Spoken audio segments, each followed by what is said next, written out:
Have you ever thought of moving to Australia for your master's studies or your PhD? Then I have a good news for you.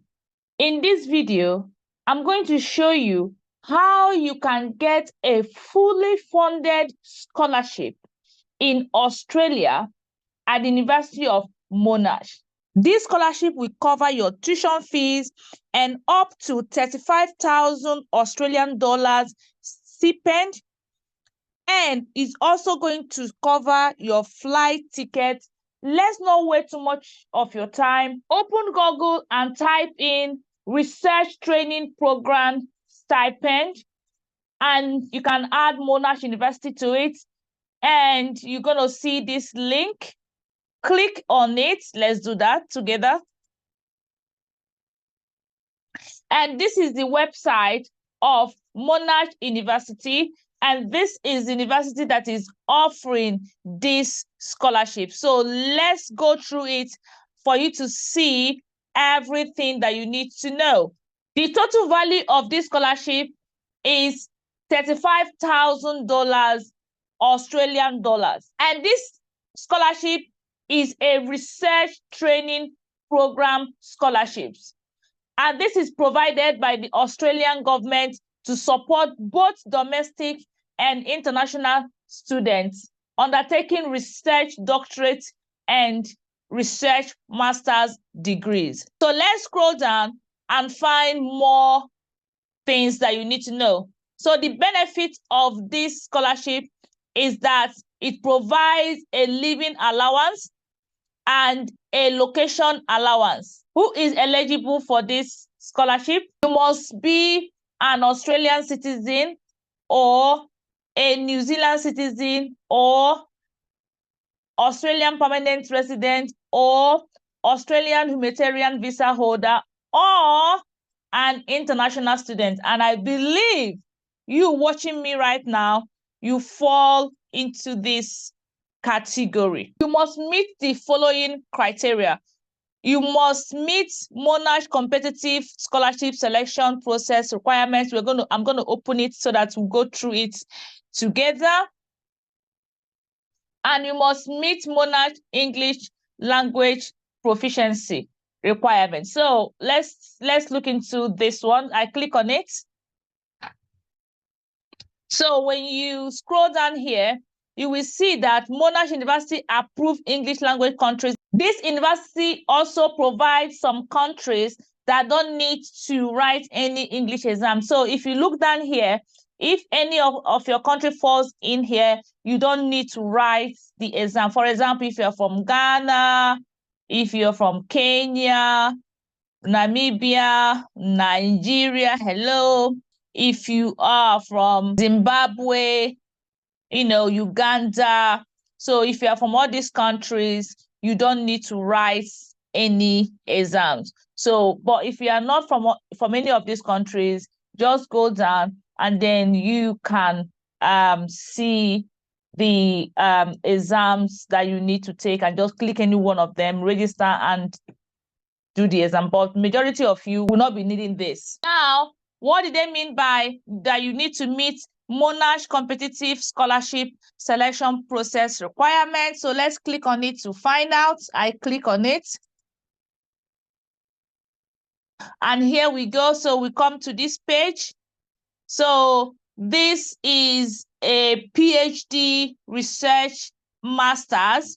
That means you are going to be doing mainly research, okay? It's not just the normal master you do and you stay in the class and you take exam, but your main thing will be that you'll be researching. So the eligibility, so let's check the admission, go under the admission. So you have to choose whether you're going to do doctoral degree or you want to do your master's by research.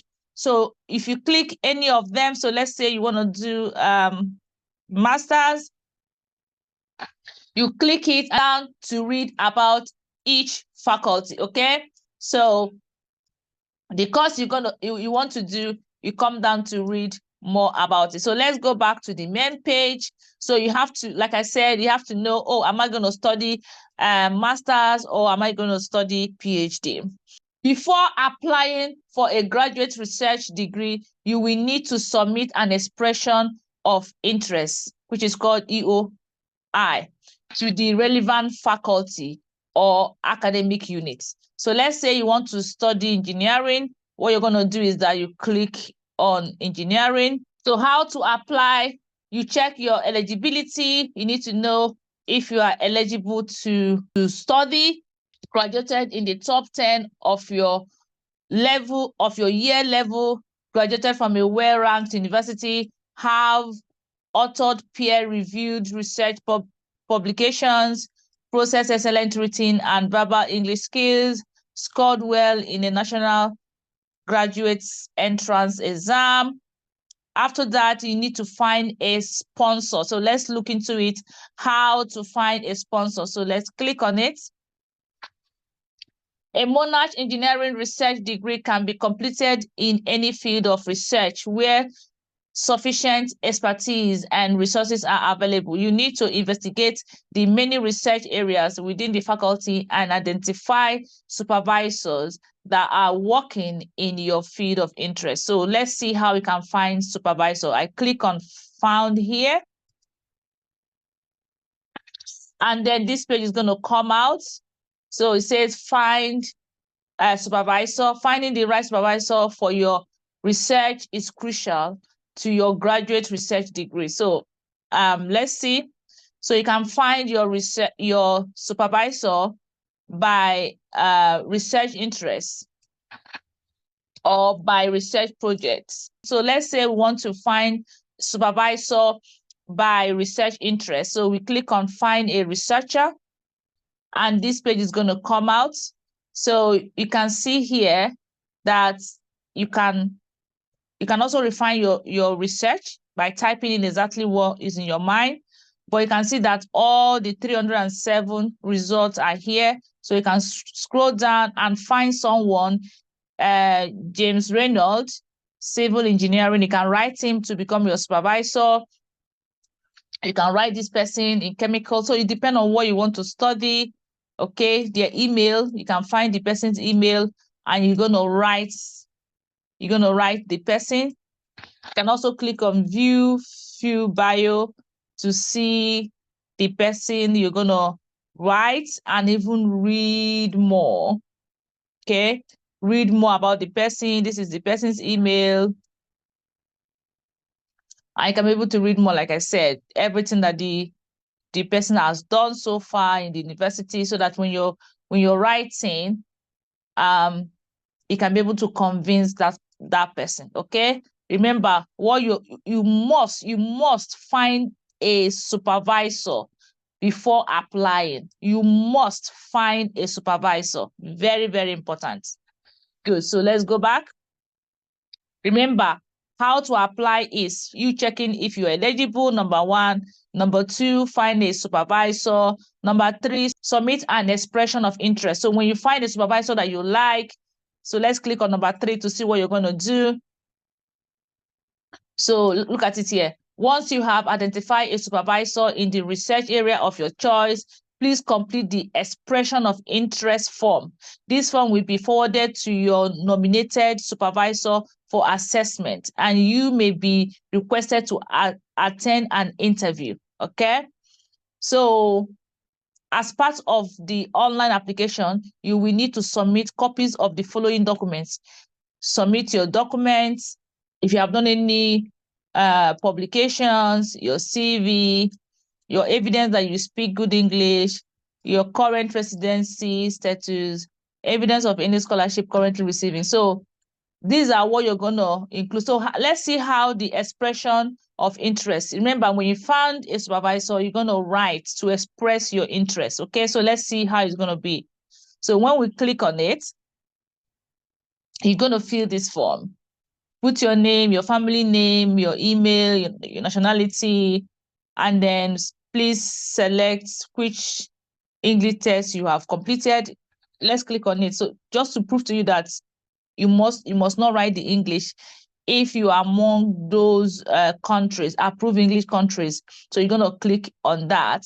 and then you click on next. When you click on next, it will bring you to the next stage where you now put your CV and all the write-up, everything that you have written to be able to convince your supervisor. Okay, so that is the step 3. I hope you guys are getting it.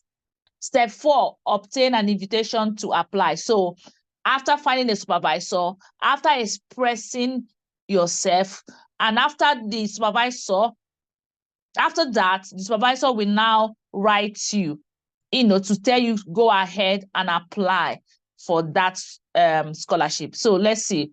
If after assessing your expression of interest, the potential supervisor has the suitable resources and expertise to take you on as a graduate research student, you will be supplied with an invitation to apply. So they're going to now officially invite you to apply. So you don't just go ahead and apply. You must go this through process. Finding the supervisor, writing the supervisor now said, okay, yes, I'm convinced, apply. All applicants are required to upload a copy of the invitation to apply with their formal application. Look at it. So before you can even go ahead to apply for this scholarship, while applying, you must upload that invitation that the supervisor has given you. So that is why that process that you must find a supervisor and then you must have written supervisor before you now apply. Here, you now submit your application. After you have received an invitation to apply, you can then proceed to submit an application via the online portal. Can you see it? So for those of you that are international students, you can see application opens September and then application closes 31st of March. Okay, so you still have time to apply, and the second round opens 1st of April and closes 31st of August. That will be people that will be starting their course next year. But if you want to get your admission in this year and start, then you have to apply by end of March. And then after submitting your application, what next? So once you have submitted your application, it will be reviewed and you will be notified via email of the outcome.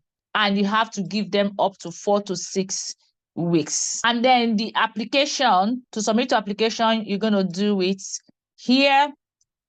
And before starting your application, we strongly encourage you to review our application submission guide, which details all required supporting documentation and provides further useful information on our graduates research admission and scholarship application portal. Important, you can only submit one application per scholarship round or admission period. Okay. And these are the dates of the application. Absolutely amazing. So let's see the application submission guide. I believe we have covered that already. So this page will just guide you for you not to miss any points. Okay. So with your invitation to apply, you are now ready to start your application. So you just have to know before you start. So you need to read this documentation, registering for your applicant ID, updating your profile, copying an existing application, new and transfer students, which if it's applicable to you, do that, creating and entering your application details, which is normal, entering your research program information if you have any, providing evidence of meeting English proficiency. If your country is listed below, then you don't need to. Listing your qualifications, which is normal, detail your award, prize, and scholarships, detailing your employment and research experience if you have, identifying your referees, detailing your publications if you have any, providing any other documents, uploading your CV, providing your agent details, validate and submit your application. So these are step by step you need to take everything. If it applies to you, then you do it. So guys, you can see that we have covered everything that you need to know. If we go back to this main page right now, this is where we started everything. The total scholarship value is 35,000, and it covers your living expenses, your location allowance, everything, your tuition scholarship. So let's look into that. I believe we have done that. You will be eligible for this if you are an international student. You must meet the following criteria, which you have done already. The Monash competitive scholarship selection process requirements. Have opened it for you and show you guys everything that is in there. You meet the Monash English language proficiency, and this scholarship benefits is tuition free and overseas. Is also cover your health insurance. Absolutely amazing. And for international, it closes 31st of March, and then round 2 closes 31st of August. There's a news here. Note the closing date for round 1 2024 international has been extended to 4th of April 2024 due to Easter. So guys, it can also be that they haven't received enough application up to date. That's why they're extending it, because they're giving people more time. What are you waiting for to grab this, guys? Consider to give me some love, right? Consider to follow, consider to subscribe. I'm going to be bringing to you more information on how you can travel abroad without spending much, how you can earn money. So this channel is going to be how to uplift you achieve your goals. So what are you waiting for? Let's do it.